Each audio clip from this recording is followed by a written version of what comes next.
ਸਿਆਣੇ ਆਂਦੇ ਨੇ ਬੰਦਾ ਮੁੱਛ ਨਾਲ ਫੱਬਦਾ ਹੈ ਤੇ ਜਨਾਨੀ ਗੁੱਤ ਨਾਲ।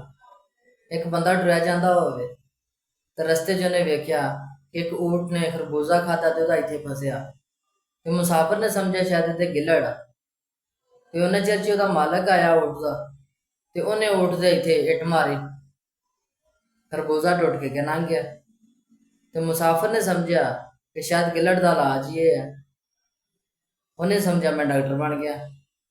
ਉਹਨੇ ਅਗਲੇ ਪਿੰਡ ਜਾ ਕੇ ਐਲਾਨ ਕਰਾ ਦਿੱਤਾ ਕਿ ਜੇ ਕਿਸੇ ਨੂੰ ਗਿੱਲੜ ਦਾ ਮਸਲਾ ਹੋਵੇ ਤੇ ਮੈਂ ਉਹਦਾ 1 ਮਿੰਟ 'ਚ ਇਲਾਜ ਕਰ ਦਾਂਗਾ। ਉੱਥੇ ਇੱਕ ਮਾਈ ਨੂੰ ਗਿੱਲੜ ਸੀ, ਉਹਨੂੰ ਲੈ ਆਏ। ਉਹਨੇ ਮੁਸਾਫਰ ਨੇ ਜਿਹੜਾ ਡਾਕਟਰ ਬਣਿਆ ਹੋਇਆ ਸੀ, ਉਹਨੇ ਜਨਾਬ ਉਹਦੇ ਇੱਟ ਮਾਰੀ ਮਾਈ ਦੇ, ਮਾਈ ਮਰ ਗਈ। ਤੇ ਉੱਥੇ ਆਵਾਮ ਸੋਚਣ ਲੱਗ ਪਈ ਕਿ ਇਹ ਕੀ ਹੋਇਆ, ਹੁਣ ਕੀ ਕਰੀਏ। ਚਲੋ ਉਹਨਾਂ ਫੈਸਲਾ ਕੀਤਾ ਕਿ ਇਹਦੀ ਤਰਫ ਬਹੂ ਆਈ ਸੀ ਤੇ ਹੁਣ ਇਸ ਡਾਕਟਰ ਨੂੰ ਇਹ ਸਜ਼ਾ ਦਿਓ ਕਿ ਇਹਦੀ ਕਬਰ ਇਹ ਕੱਢੇ। ਉਹਨੇ ਵਿਚਾਰੇ ਨੇ 4-5 ਘੰਟੇ ਲਾ ਕੇ ਮਰ ਖੱਪ ਕੇ ਕਬਰ ਕੱਢੀ ਤੇ ਅਗਾਂਹ ਟੁਰ ਪਿਆ। ਰਸਤੇ 'ਚ ਉਹਨੇ ਜਾਂਦਿਆਂ ਸੋਚਿਆ ਕਿ ਇਲਾਜ ਤੇ ਮੈਂ ਠੀਕ ਕੀਤਾ ਸੀ, ਉਹਦੀ ਤਰਫ ਬਹੂ ਆਈ ਸੀ।